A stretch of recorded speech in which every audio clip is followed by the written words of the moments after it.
Bella garu, thank you for your time, madam. Once again, andarki Mahila Dinotsava Subhakankshulu.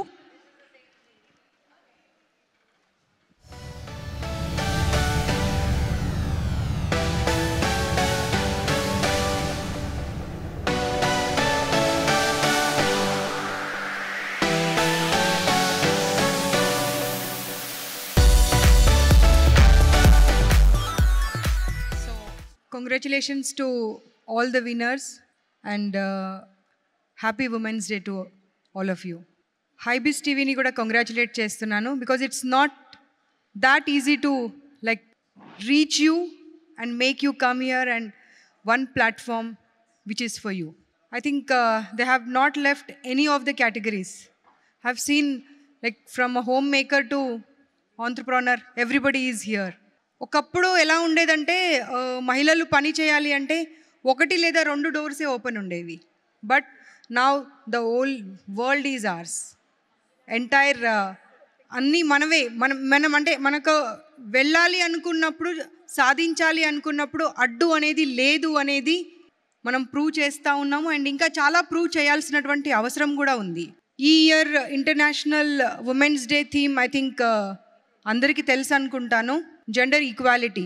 So being a commission chairperson, I think everybody should understand the importance of the women empowerment also, and everybody should understand the gender equality too at the same time. ఎందుకంటే మనం ఎన్ని సాధించినా ఎంత ముందుకు వెళ్ళినా ఆ empowerment meaning అనేది ఈ సొసైటీలో అందరూ అర్థం చేసుకోగలుగుతున్నారా లేదా అనేది చాలా ఇంపార్టెంట్. కేవలం మన కెరియర్లో, మన ప్రొఫెషన్లో మనం సాధించాము అంటే కూడా సరిపోదు. ఒక మహిళగా మన కెరియర్లో, మన ప్రొఫెషన్లో సాధించుకుంటూ కూడా ఒక మదర్గా, ఒక భార్యగా, ఒక కోడలుగా, ఒక అత్తగా అంటే చాలా రకాల పాత్రలు నిర్వహించాల్సినటువంటి బాధ్యత మన పైన ఉంటుంది. ఆ అన్ని పాత్రలను సక్రమంగా నిర్వహించినప్పుడే ఒక మహిళకి పరిపూర్ణత వస్తుంది అనేటువంటి విషయం మనందరికీ తెలిసిందే. ఆ పరిపూర్ణత సాధించాలి అంటే కూడా సొసైటీలో ఉన్నటువంటి ప్రతి ఒక్కరూ మన వెన్నంటే నిలబడి మనకి సపోర్ట్ చేసి, ఒక హస్బెండ్గానో, ఒక ఫాదర్గా, ఒక అన్నగా, ఒక తమ్ముడిగా, ఒక ఫ్రెండ్గా, అన్ని రకాలుగా పురుషులు కూడా మన వెంటే ఉండి మనకి సపోర్ట్ చేసినప్పుడే అది సాధించగలుగుతామనేటువంటి విషయం కూడా మనం అందరం తెలుసుకోవాల్సినటువంటి అవసరం ఉన్నది. ముఖ్యంగా ప్రతి ఒక్కరూ ఎంపవర్మెంట్ మీనింగ్ని కరెక్ట్గా అర్థం చేసుకున్నప్పుడే ఈ మహిళా దినోత్సవాలకు అర్థం అనేది వస్తుంది అనేటువంటి విషయం మీరందరూ తెలుసుకోవాల్సిందిగా కోరుకుంటూ, సమాజంలో మహిళలపైన ఎప్పుడైతే ఆఘాయిత్యాలు అనేవి లేని రోజు వస్తుందో ఆ రోజు ఎంపవర్మెంట్ మనం సాధించినట్టుగా ఉంటుంది అనేటువంటి విషయాన్ని ముందుగా అందరం గుర్తుపెట్టుకోవాల్సినటువంటి అవసరం ఉంది. ప్రతి ఒక్కరము చదువుకుంటున్నాము, ముందుకెళ్తున్నాము, ప్రొఫెషన్లో అన్ని రకాల విజయాలు సాధిస్తున్నాము.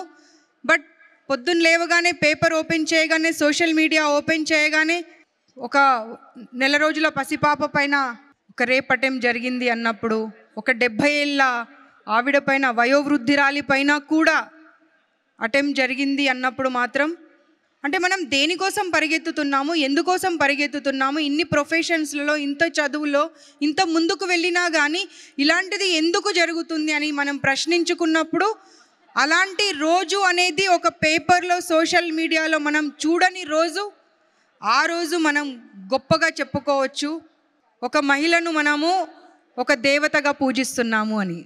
ఎందుకంటే మాటల్లో దేవతగా పూజిస్తున్నాము తప్పించి ప్రాక్టికల్గా వచ్చినప్పుడు మాత్రం దేవతగా పూజిస్తున్నామా లేదా అనేది ప్రతి ఒక్కరూ తమల్ని తాము ప్రశ్నించుకోవాల్సినటువంటి అవసరం ఉంది అనేటువంటి మాట చెప్పుకుంటూ, మీరు ఏ రంగాలలో ఉన్నా కానీ ఒక మహిళగా మీకు మహిళా కమిషన్ ఎప్పుడు అండగా ఉంటుంది అనేటువంటి విషయాన్ని చెప్పుకుంటూ, మీకు ఏ సమస్య ఉన్నా, ఏదన్నా గైడెన్స్ కావాలన్నా, ఏది కావాలన్నా మహిళా కమిషన్ ఆఫీస్ని మీరు ఎప్పుడైనా కానీ రావచ్చు అనేటువంటి విషయం తెలియజేసుకుంటూ, నన్ను ఇక్కడ ఆహ్వానించినందుకు, మీ అందరితో పాటు ఈ ప్లాట్ఫామ్ షేర్ చేసుకున్నందుకు హైబీస్ వాళ్లకు, రాజేశ్వర్ గారికి, సంధ్యా గారికి ధన్యవాదాలు తెలియజేస్తా ఉన్నాను. Thank you.